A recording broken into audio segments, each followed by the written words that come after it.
What is up, everybody? It is JT Sports. I am back to you guys with another episode of the JT Sports Podcast. On this episode, I'm going to be giving you guys my state of the franchise for the Los Angeles Chargers and the Buffalo Bills. Now, if this is your first time listening to the JT Sports Podcast, welcome. I appreciate you for tuning in. Make sure that you follow me on all of my social media platforms. My Instagram is JT Sports _. My Twitter is JT Sports __. Make sure that you guys follow me on there so you can stay up to date with my personal life and everything that is going on with the channel, as well as bonus content that you won't find on the channel or on the podcasting platform. So make sure that you go ahead and follow me on Twitter and Instagram on all of my social media platforms. Lastly, if you haven't already, make sure that you are subscribed to my YouTube channel, which is JT Sports.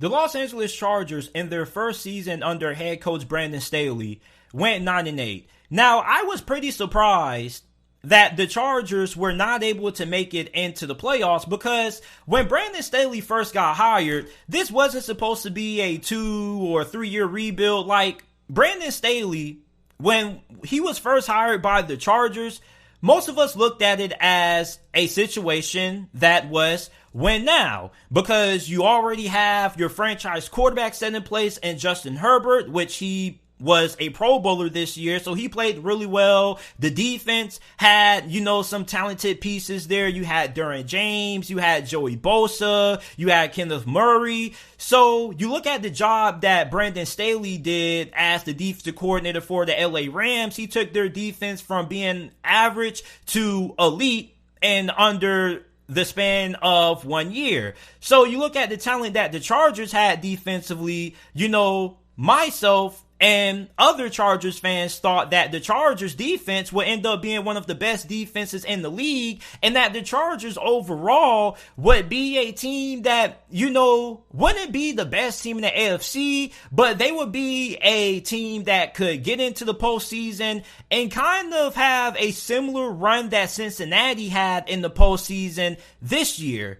However, that didn't happen because the Chargers didn't make it into the playoffs. And the reason for this was because they were super inconsistent this year, which is why I think it's fair to consider Brandon Staley's first year as head coach for Los Angeles to be a disappointment, because the Chargers' expectations going into the year for their fans were playoffs. I don't think there were too many Chargers fans before the season who felt like their team wasn't good enough to make it into the playoffs this year. And you had the talent to do so. You just weren't really able to execute in the games that you needed to win. And when you look at that loss against the Houston Texans, like, that probably was one of the most surprising losses of the whole entire year, because that was a game that I thought was a give me for the Chargers. And even after losing that game, the final game of the regular season, when they had to play the Las Vegas Raiders in a win-or-go-home situation, all they had to do was defeat a Raiders team that, was playing some really good football. But the Chargers were a more talented football team. And with everything that the Raiders had to endure this past season, with their head coach having to step down, the whole Henry Ruggs debacle, having an interim head coach, the Raiders were kind of put in a unfortunate situation. And you thought that the Chargers would be able to capitalize off that, and they weren't. So what is the state of the franchise moving forward for Los Angeles? Well, you are second right now in available cap space heading into free agency. The Chargers right now have somewhere around $57 million and some change. So that's enough to be able to sign 2-3 impact players. Okay? Now, you do have some work that could be done to the offensive line. Right guard Michael Schofield, as of right now, is expected to hit free agency because he doesn't have a new contract with Los Angeles. We don't know if the Chargers are going to resign him or not. Then you got the tight end position, which outside of Donald Parham, you don't really have anybody else. Jared Cook's getting up there in age. He also is a free agent.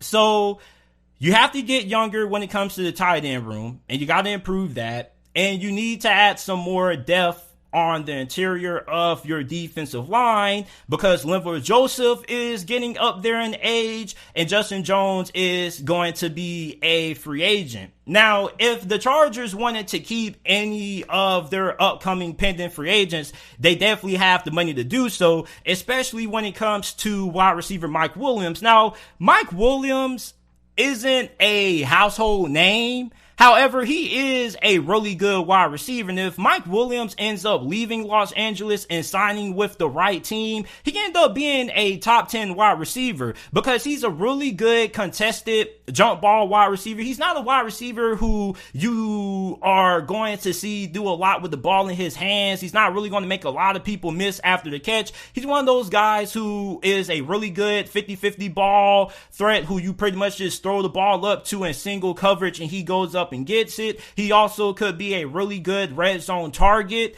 So if Mike Williams lands with the right team, he could be a really good snag in free agency. However, I think that he is going to demand a pretty reasonable salary.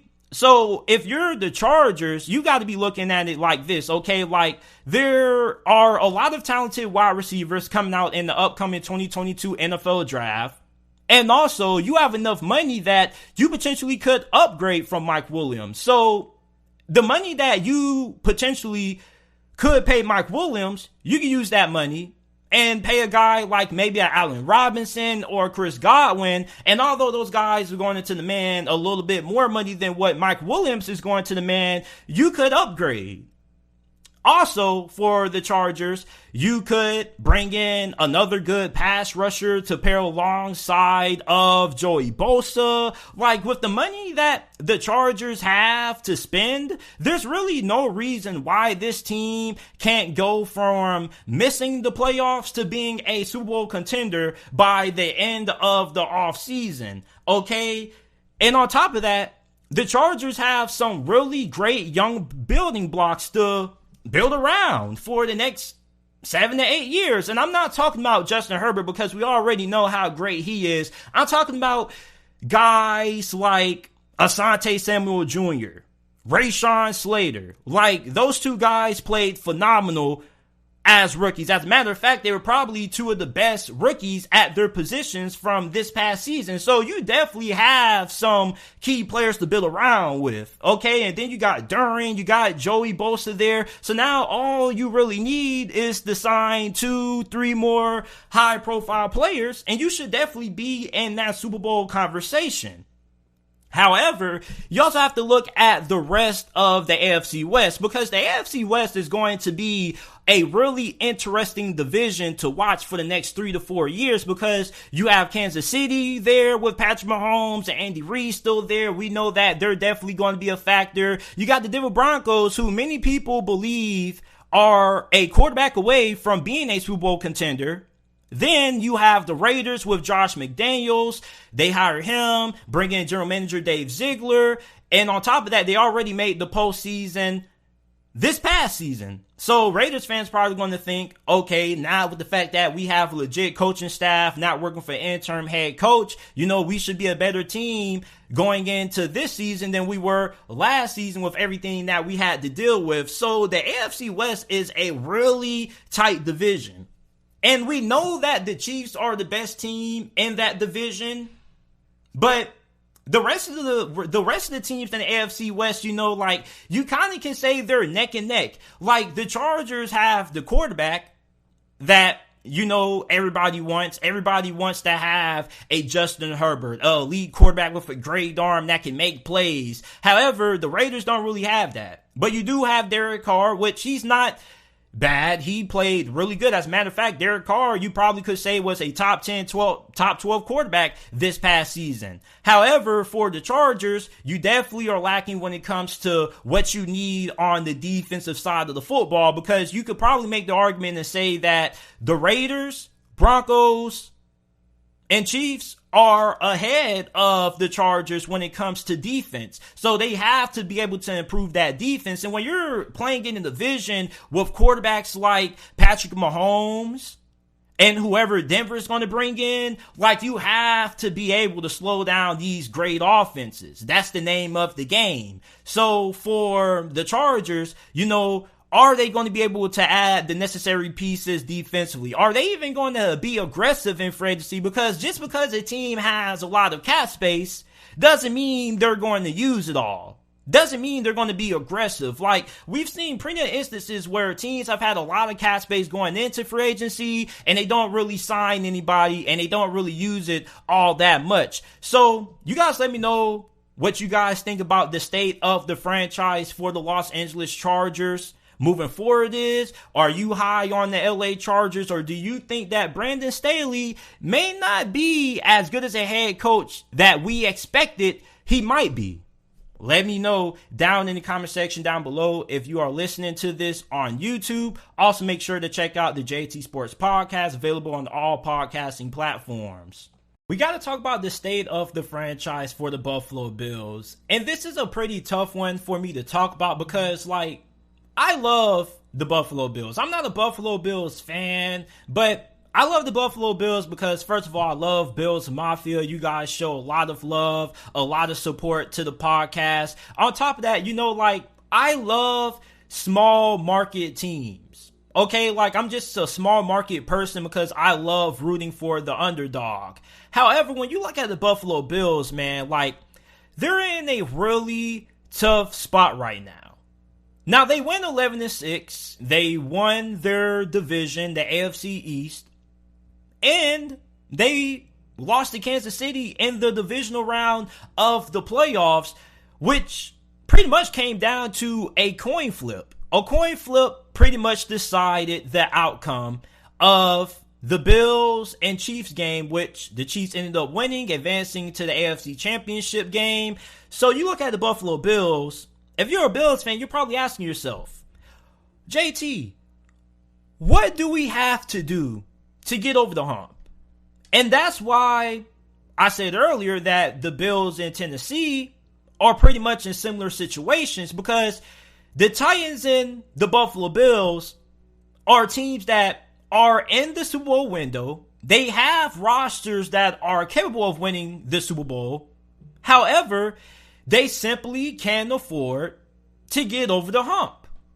And what is it going to take for Buffalo to get over the hump? Because you probably can say, well, JT, they're lacking in a couple of key areas, which every team has strengths and weaknesses. When you look at the Buffalo Bills, however, I don't really see any area on this roster that is just a complete, weakness. They need more depth at wide receiver. We don't really know what's going to happen with Emmanuel Sanders.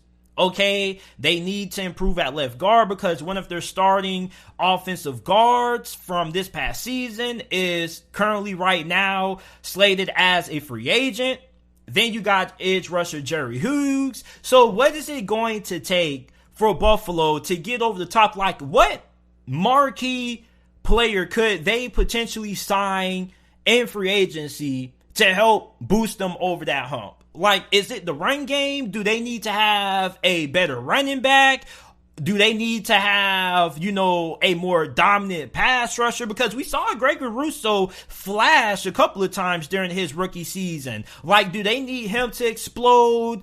Are they looking for somebody who can become a game changer when it comes to the pass rush position? Are they missing that? Do they need a pass rusher that is elite?